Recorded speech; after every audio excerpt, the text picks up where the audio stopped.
Bismillahirrahmanirrahim. Qala musannifu rahimahullahu ta'ala wa nafa'ana bihi wa bi'ulumihi fid daraini amin. Halaman yang ketiga, kitab Kifayatul Muhtaj karangan Asy-Syaikh Al-Imam Daud Al-Fattani membicarakan tentang Al-Isra wal Mi'raj. Dan lagi firman Allah Ta'ala dalam suratul Najmi, ba'da a'udhu billahi minasyaitanir rajim, bismillahirrahmanirrahim, wan najmi iza hawa ma dhalla sahibukum wa ma ghawa. Artinya, demi bintang ketika apabila mengeram, yakni terbenam. Mengeram yakni terbenam. Ayam tu dimengeram, maka telur tu tak kelihatan. Telur tu ditenggelamkan, telur itu diterbenamkan. Maka pengarang kitab ini menterjemahkan hawa itu dengan makna mengeram, maknanya telur itu dibenamkan, maka tak kelihatan, walau telur itu berada di bawah ayam tu sendiri. Baik, maka digunakan istilah mengeram. Wan najmi iza hawa, demi bintang ketika apabila mengeram, yakni terbenam, tenggelam, lagi hilang. Maka hawa itu didatangkan lagi, makna sokongannya bukan sekadar tenggelam, terbenam, akan tetapi hilang. Maknanya tidak kelihatan di ufuk penglihatan manusia. Ma dhalla sahibukum wa ma ghawa, tiada sesat taulan kamu itu, sahabat kamu itu, tidaklah sesat sahabat kamu itu, wahai umat manusia. Siapa dia? Junjungan besar Nabi Muhammad sallallahu alaihi wasallam. Wa ma ghawa,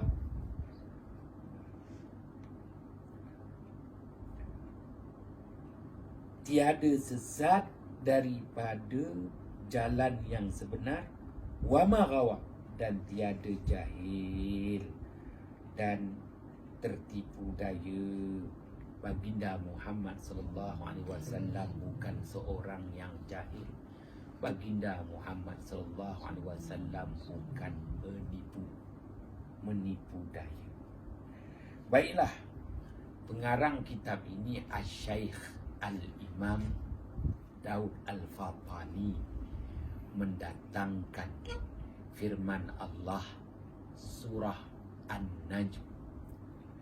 Setelah pengarang kitab ini Asy-Syaikh Al-Imam Daud Al-Fattani mendatangkan kepada kita ayat pertama surah Al-Isra, maka didatangkan pula ayat pertama suratul Najm dan ayat-ayat selepasnya. Persoalan timbul, kenapa pengarang kitab ini Asy-Syaikh Al-Imam Daud Al-Fattani mendatangkan dua surah ini?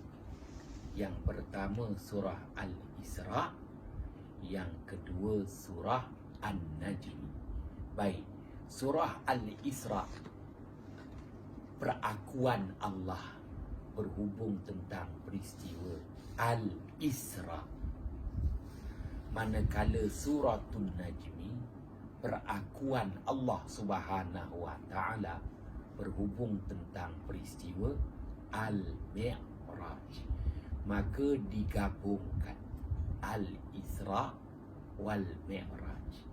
Oleh itu tak dapat tidak, kerana risalah ini telah diberitahu kitab Kifayatul Muhtaj ini ta'lim, maknanya kitab yang dia bergantung dengan nas Al-Quran dan nas Al-Hadis. Oleh itu membicarakan tentang peristiwa Al-Isra bersandarkan surah Al-Isra ayat pertama, membicarakan Al-Mi'raj dengan didatangkan surah An-Najm bermula dengan ayat pertama dan selanjutnya. Kita dapati bahawa pengarang kitab ini agak panjang dalam menghuraikan Suratul Najm berbanding dengan surah Al-Isra. Ini bererti pengarang kitab ini, Asy-Syaikh Al-Imam Daud Al-Fathani, akan membicarakan kepada kita kisah Al-Isra tidak sepanjang kisah Al-Mi'raj. Dengan kata lain, kisah Al-Mi'raj nanti lebih detail, lebih panjang perbicaraannya berbanding dengan kisah Al-Isra. Al-Isra tu yang perjalanan daripada Al-Masjidil Haram ke Al-Masjid Aqsa. Maka tak panjang perbicaraannya berbanding dengan membicarakan tentang Al-Mi'raj. Jadi pengarang kitab ini didatangkan namanya istilah Bara'atul Istihlal. Maknanya dia beri satu gambaran kepada kita apa yang akan dihuraikan nanti berhubung tentang dua peristiwa ini, Al-Isra wal Mi'raj. Pun begitu dalam peristiwa Al-Isra ini, maknanya pengarang kitab ini lebih tunjulkan berhubung tentang galakkan agar kita mensucikan Allah, memuji Allah, mengesakan Allah, mengagungkan Allah. Kenapa? Kerana harapan agar tidak seperti bangsa yang Allah murkai, lagi bangsa yang sesat, ghairil maghdubi alaihim waladdallin, bangsa Yahudi Bani Israel, bangsa yang sama sekali tak mempercayai peristiwa Al-Isra. Begitu juga Al-Mi'raj. Begitu juga Nasara Kristian, sama sekali mereka tidak mempercayai peristiwa Al-Isra wal Mi'raj. Maka apatah lagi peristiwa Al-Isra dan Al-Mi'raj ini merupakan penghormatan, penghargaan, kemuliaan yang Allah berikan kepada junjungan besar Nabi Muhammad sallallahu alaihi wasallam. Baik, maka selepas itu pengarang kitab ini datangkan kepada kita Suratul Najmi. An-Najmu, bintang. Dengan kata lain, maknanya perjalanan Al-Mi'raj, Rasulullah menaiki dari Al-Masjid Al-Aqsa menuju ke langit, melepasi bintang-bintang. Baik, sebelum meneruskan lagi perbicaraan, perlu difahami Allah Subhanahu wa ta'ala mulakan Suratul Najmi itu dengan kalimat sumpah, wan najmi, demi bintang. Apabila Allah Ta'ala bersumpah, maka di sini Allah Ta'ala tuntut dua perkara, tabsiratan wa dzikra. Allah Ta'ala tuntut untuk kita ambil perhatian dan ambil peringatan. Apa yang kita nak perhatikan? Perhatikan bintang-bintang di Kemudian ambil peringatan. Apa yang nak diingatkan? Inilah dia peristiwa agung Al-Isra wal Mi'raj. Baik. Setelah Allah Ta'ala bersumpah dengan bintang, demi bintang, maka Allah Ta'ala tuntut agar kita ambil perhatian. Bintang yang mana satu? Bintang yang Allah nyatakan, wan najmi idza hawa. Demi bintang apabila tenggelam, terbenam ia. Maka tak dapat tidak nak ditentukan bintang apa yang sebenarnya Allah Ta'ala maksudkan. Dan kenapa pula Allah Ta'ala sebut bintang itu apabila terbenam? Kenapa tak sebut bintang itu apabila terbit? Kenapa tak sebut bintang itu apabila berada di atas kepala, di langit, yakni pembahagi dua, timur dan barat? Kenapa Allah Subhanahu wa Ta'ala nyatakan pula demi bintang apabila terbenam ia? Kenapa tak sebut demi bintang apabila terbit ia? Demi bintang apabila berada di tengah langit, zawal. Maka ianya apabila turunnya firman Allah ayat pertama Suratul Najmi, masyarakat ataupun bangsa Arab Bani Quraisy mengkagumi sama sekali. Kagum dengan apa yang Allah firmankan, mengesahkan bahawa ini bukan daripada lidah Muhammad sallallahu alaihi wasallam. Ini benar-benar firman Allah Subhanahu wa Ta'ala. Kerana sumpah bukan sumpah semerah padi, sumpah bintang apabila terbenam. Baik. Kenapa disebut bintang apabila terbenam? Nilai. Ada nilai di situ. Pertamanya, kita akan nampak rupa bentuk matahari itu agak besar pada penglihatan mata kasar kita sewaktu matahari terbit dan sewaktu matahari terbenam. Kita akan nampak besar bulatan matahari itu.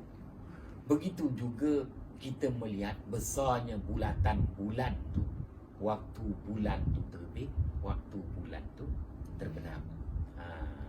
Tetapi apabila matahari maupun bulan apabila berada di atas kepala, kita dapati pada penglihatan mata kasar kita, bulan tu mengecil. Walaupun malam bulan penuh purnama. Maka apabila dibandingkan, kedudukan manakah mata kasar akan melihat bulatan bulan tu besar, bulatan matahari tu besar, tak dapat tidak waktu dia terbenam. Walaupun nampak ada persamaan antara dia terbit dengan terbenam, tapi waktu terbenam tu yang nampak bulatan matahari tu besar, bulatan bulan tu pun besar. Ini dia nilai terbenam. Kenapa? Nilai terbenam itu apabila terbenam sahaja matahari, waktu itu disebut asyahid. Syahid itu makna waktu menyaksikan. Faman syahida minkumus syahra falyasum. Waktu itulah nak menyaksikan anak bulan nampak atau tidak, sebaik sahaja terbenam matahari. Itu waktu asyahid. Baik. Pun begitu, ulama-ulama tafsir antaranya Asy-Syaikh Al-Imam Fakhruddin Ar-Razi, dah pun wafat 800 tahun yang lalu, menulis dalam kitab tafsirnya Mafatihul Ghaib. Yang Allah maksudkan dengan bintang di sini, bintang dalam keluarga manzilah, bukan bintang dalam keluarga buruj. Bintang dalam keluarga manzilah namanya bintang Thuraya. Al-Thuraya. Alif, lam, tha, ra, ya, alif. Al-Thuraya. Baik. Ada dua gugusan bintang. Gugusan bintang laluan terbit terbenam matahari dinamakan buruj. Was-sama'i zatil buruj. Buruj adalah gugusan bintang-bintang 12 laluan terbit terbenam matahari. Begitu juga bulan. Bulan pun terbit, bulan pun terbenam.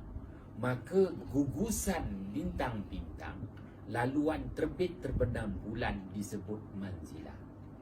Wal qamara qaddarnahu manazila hatta 'ada kal 'urdunil qadim. Jadi ada dua gugusan bintang-bintang yang Allah Ta'ala tuntut untuk kita ketahui, iaitu Al-Buruj dan Al-Manazil. Al-Buruj, gugusan bintang-bintang 12 laluan terbit terbenam matahari.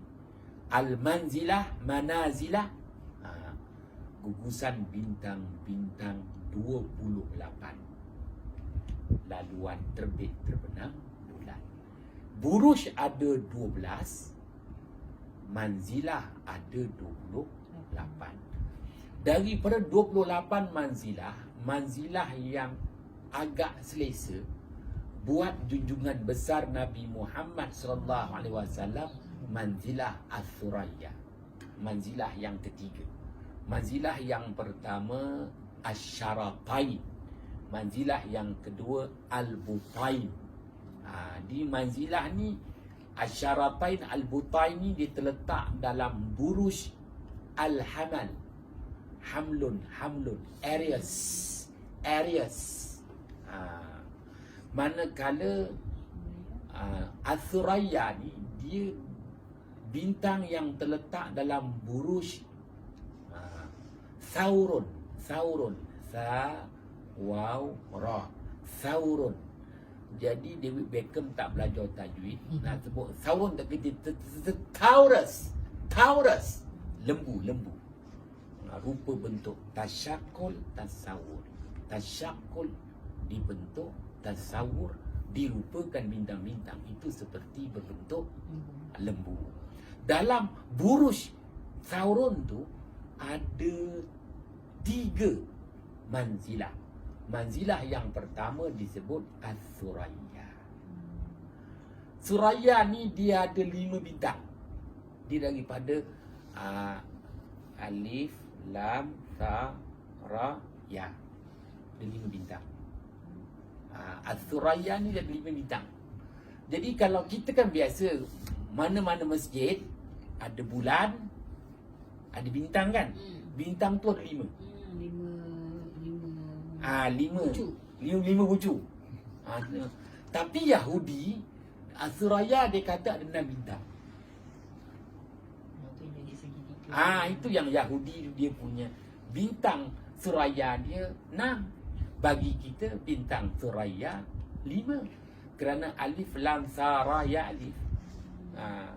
Jadi ada 5 huruf di situ. Tidak termasuk alif tak? Alif lam tha ra ya alif. Jadi ya alif tu tak kira. Alif lam tha ra ya. Ada 5 huruf menunjukkan ada 5 bintang yang dicantum.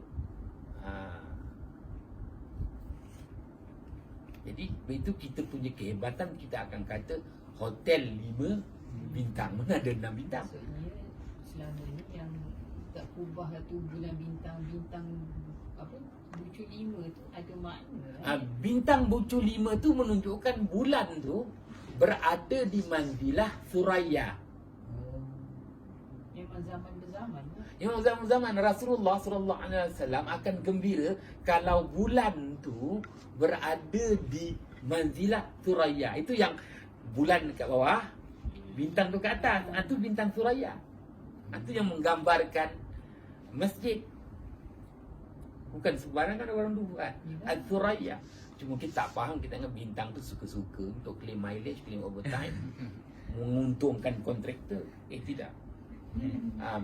Bulan tu berada di manzilah As-Suraya, dalam gugusan buruj Sauron. Jadi maka ittifaq ulama tafsir menetapkan bahawa yang Allah maksudkan dengan bintang di sinilah bintang Suraya. Baik. Kenapa nak dibicarakan, kenapa Allah Subhanahu Wa Taala sebut wan najmi idza hawa? Mesti ada isyarat. Isyarat tu menunjukkan ada sesuatu yang Allah Taala nak tunjukkan kepada kita berhubung tentang tarikh peristiwa Al-Isra wal Mi'raj. Jadi apabila Allah Ta'ala sebut dalam firman-Nya ayat pertama surah An-Najmi, wan najmi idza hawa, demi bintang apa? Bintang Suraya apabila terbenam ia.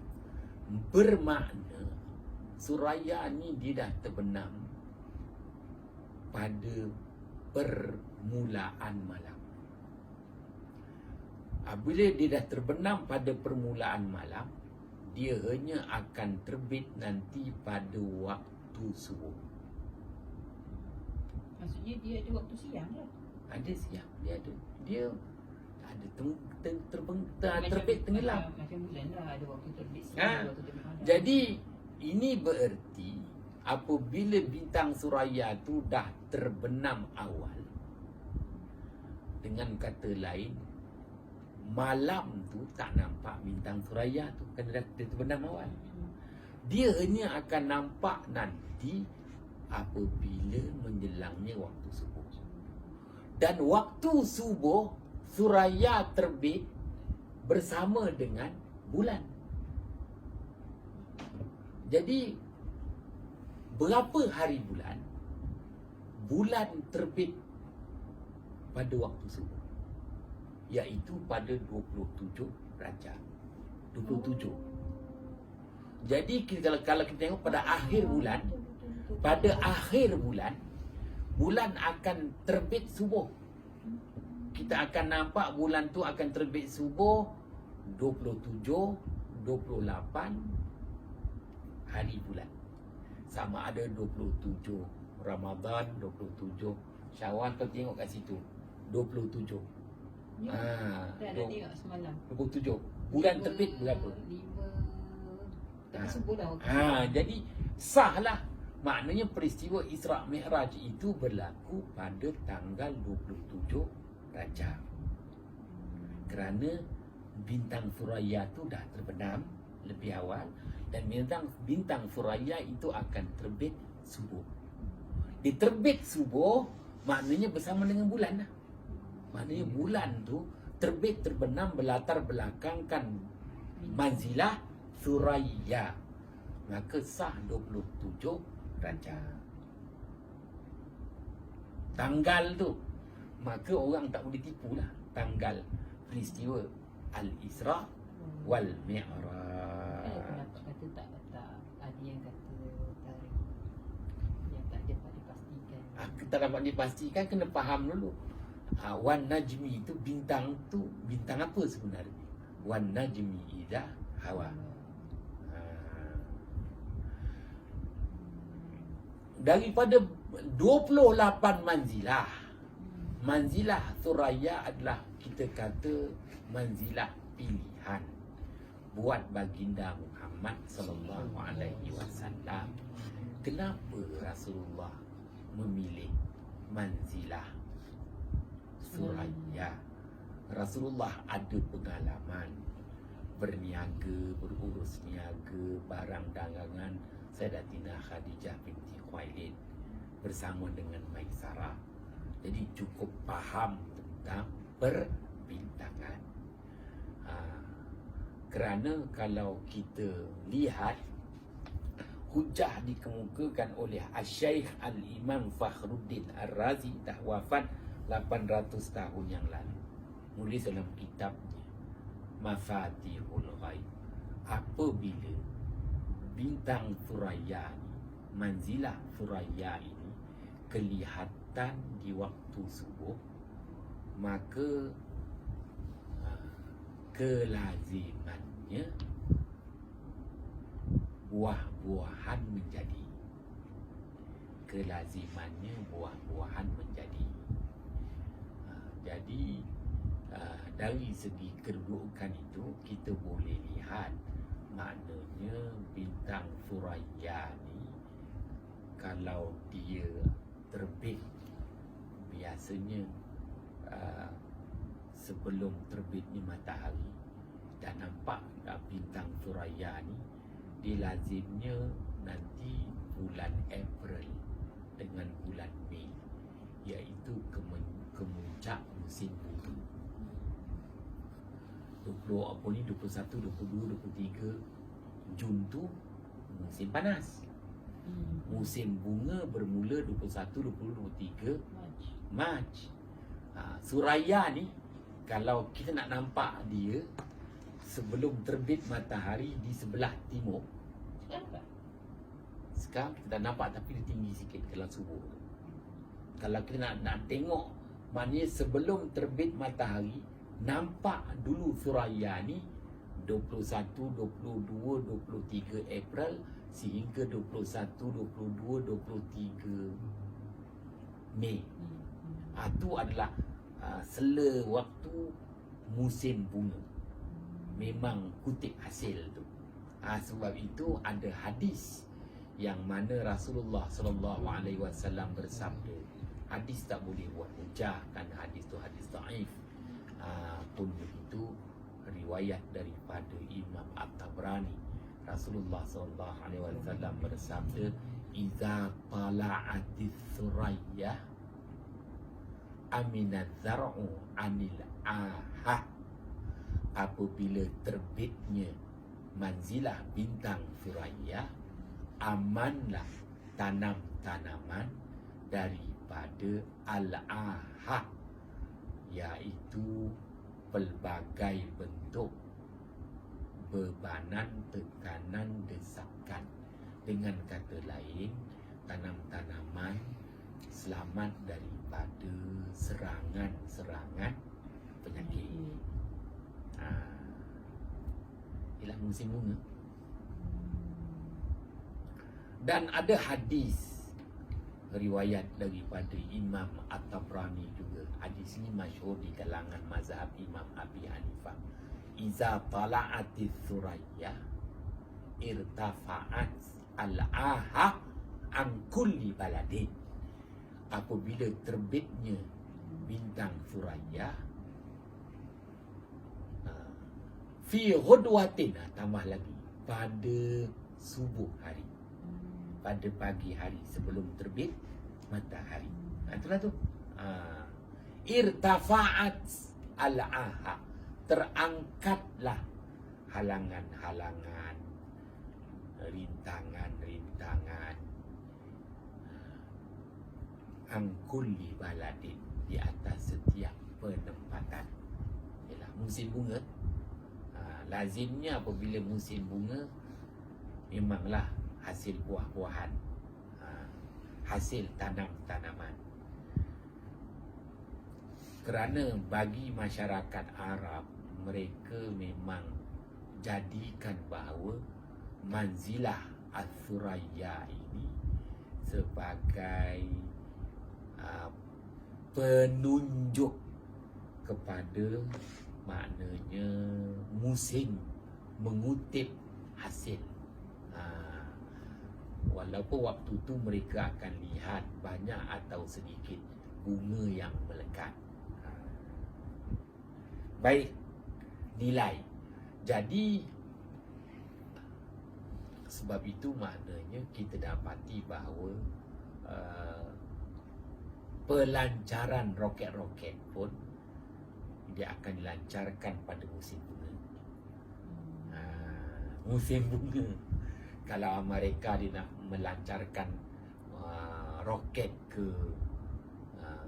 angkasa lepas ke, dia akan pilih daripada musim bunga hinggalah ke musim panas. Bola sepak Piala Dunia akan berlangsung apabila tamatnya musim bunga. mulanya musim panas. Itu bola sepak 4 tahun, oleh Piala Dunia 4 tahun sekali. Dia kena selesaikan musim bunga, dimulakan musim panas. Bagi takwim Yahudi dia akan mulakan takwim dia yang kita baru mula ni 20, 21, 22, 23 Mac. Yahudi ni ikut musim bunga. Takwim Cina, tahun baru Cina, berakhirnya musim sejuk sebelum musim bunga. Cuma tahun ni dia ambil awal, maknanya dia ambil awal musim, maknanya dia ambil awal musim sejuk.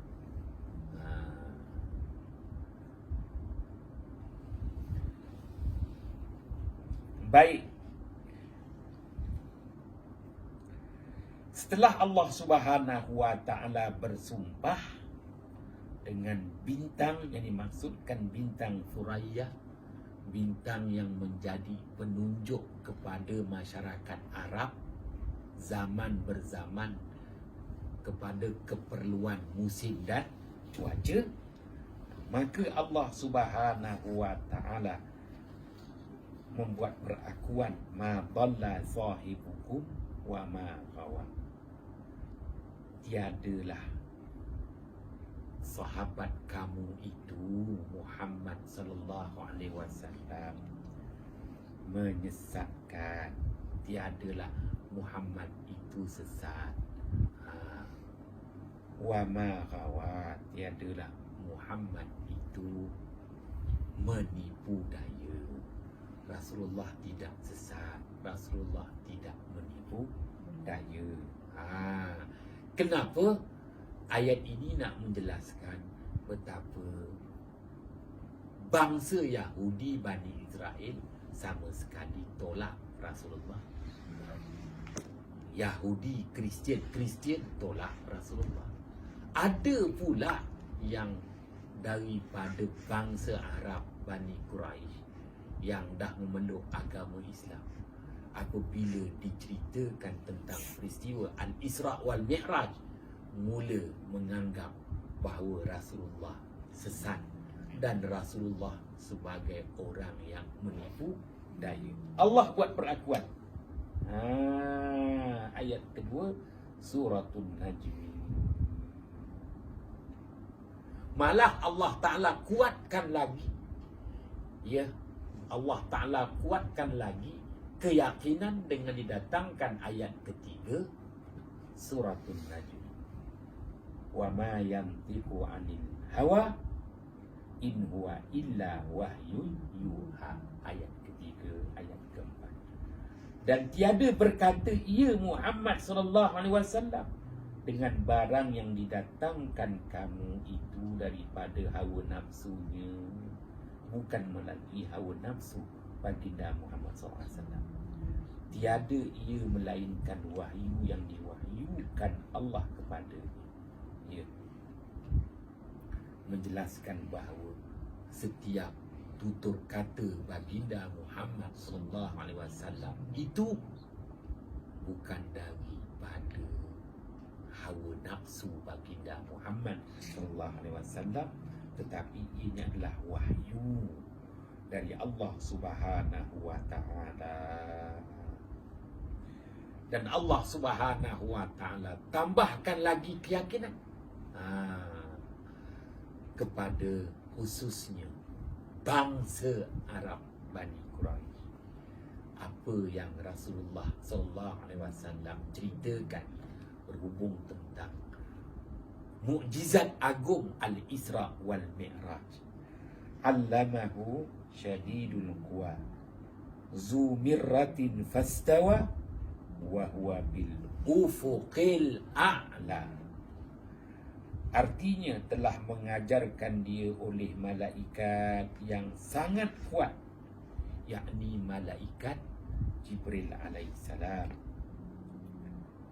yakni mahir ilmunya atau hafaznya, terpelihara, yang mempunyai keras dan kuat.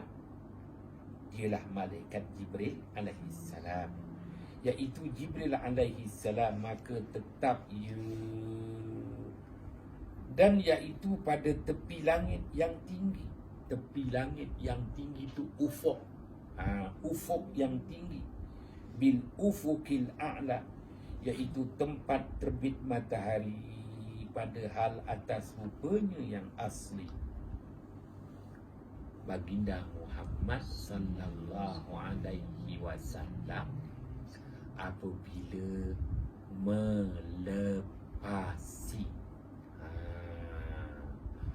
melepasi Baitul Ma'mur, bermula daripada Baitullah Al-Masjidil Haram, Jibril alaihi salam datang. Jibril datang, tasyakul, tasawur.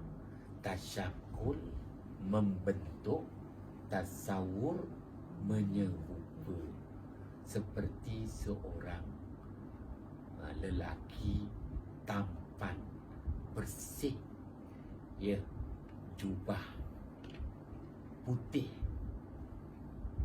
penuh hormat.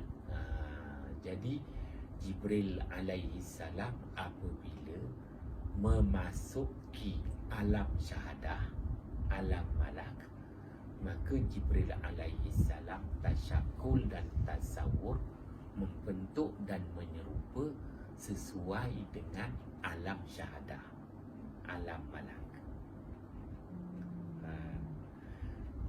Baik daripada Baitullah menuju ke Baitul Maqdis, sampailah ke naik atas sampai ke Baitul Ma'mur, sampai Baitul Izzah, melepasi langit ketujuh Baitul Ma'mur.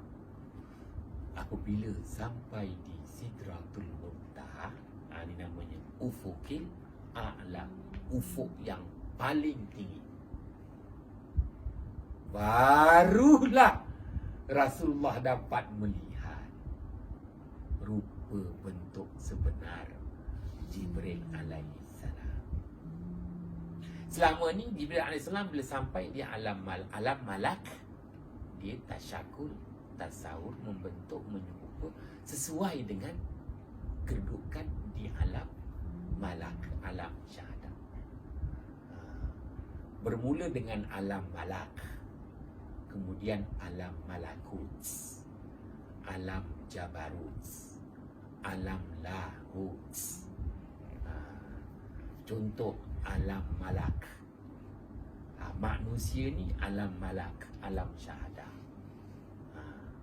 Jadi oleh kerana itu manusia berada di alam syahadah, alam malak, manusia tak nampak iblis syaitan, kerana iblis syaitan itu dia di alam malakut. Jadi tak nampak, cuma dia tu boleh menggoda kita di alam syahadah. Dengan kata lain, kita ni alam syahadah itulah dapat dinilai, disaksikan oleh panca indera yang 5. Maka iblis tu alam malak. Jadi iblis syaitan alam malak. Kita tak nampak iblis syaitan, iblis syaitan nampak kita. Alam malak. Kemudian alam malak, alam malakut, alam jabarut. Malaikat semua alam jabarut. Maka iblis syaitan dia tak nampak malaikat. Malaikat nampak iblis syaitan, malaikat nampak manusia. Tu alam malak, alam malakut, alam jabarut. Manakala satu lagi alam lahut, itulah di malaikat Jibril alaihissalam. Dengan kata lain, Jibril nampak malaikat, Jibril nampak iblis syaitan, Jibril nampak manusia. Manusia tak nampak iblis syaitan, syaitan tak nampak malaikat, malaikat tak nampak Jibril alaihissalam. Itu diuraikan. Kalau alam malak, alam syahadah ni alam yang disebut maknanya alam yang nyata. Alam malakut tu alam ghaib. Alam jabarut ghaib kepada yang ghaib. Alam lahut ghaib kepada yang ghaib daripada yang ghaib. Dengan kata lain, alam malak ini, alam syahadah ni alam zahir. Alam malakut alam ghaib. Alam jabarut ghaib darab ghaib. Alam lahut ghaib darab ghaib darab ghaib. Ghaib kuasa 3. Baginda Muhammad sallallahu alaihi wasallam istimewa, tembus semua. Rasulullah nampak semua. Ni istimewanya. Subhanallazi asra bi 'abdihi. Maha suci Allah yang telah memperjalankan hamba-Nya. Jadi Rasulullah istimewa. Dah, bukan setakat nak main alam syahadah, alam malak, alam malakut, alam jabarut, alam lahut. Nanti ada alam rahamut. Belajar bawah ni. Wallahu a'lam bissawab. Apa tu dah belajar kitab namanya. Sikit urai sikit. Baru nak tanya, dia kata kan langit yang tinggi iaitu tempat terbit matahari. Melepasi matahari. Tapi Rasulullah yang tahu kedudukan matahari itu macam mana. Selama ni kita hanya nampak matahari terbit, matahari terbenam. Kalau tanya Datuk Dr. Muzaffar pun, dia dekat ISS pun, dia nampak matahari macam kita nampak lah. Nampak laluan matahari terbit, matahari terbenam. Sebab itu pernah dinyatakan, siapa yang pernah nampak bahawa matahari, bulan, bumi nampak tiga-tiga sekali? Mana ada? Itu kita cuma amrun iktibari. Rasulullah yang tahu. Kan Rasulullah melepasi semua. Jadi Rasulullah nampak matahari itu macam mana nak dibandingkan dengan bulan, yang dibandingkan dengan bintang-bintang yang lain. Begitu juga bumi. Tapi Rasulullah tak cerita dengan kita lah. Nanti alang nak cerita Isra Mi'raj pun dah ramai mendustakan. Apatah lagi nak cerita kedudukan matahari. Itu disebut kat situ. Rasulullah yang tahu kedudukan matahari sebenar macam mana. Hari ni kan orang bergaduh berhubung tentang sama ada flat, bumi ni flat ke atau bumi ni ellipsoid. Bergaduh. Yang boleh bagi jawapan junjungan besar Nabi Muhammad sallallahu alaihi wasallam. Rasulullah dah dapat. Tapi Rasulullah tak nyatakan. Tak semua perkara yang Rasulullah nyatakan. Kerana kita berada di alam malak, alam syahadah. Tak habis, kita tak pernah pergi pun alam-alam itu. Sambung lagi. Wallahu a'lam bissawab. Bismillahirrahmanirrahim. Fafahamnaha Sulaiman wa kullan ataina hukman wa ilma wa sakharna ma'a Daud al-jibala yusabbihna wa tayra wa kunna fa'ilin ya arhamar rahim. Assalamualaikum warahmatullahi wabarakatuh.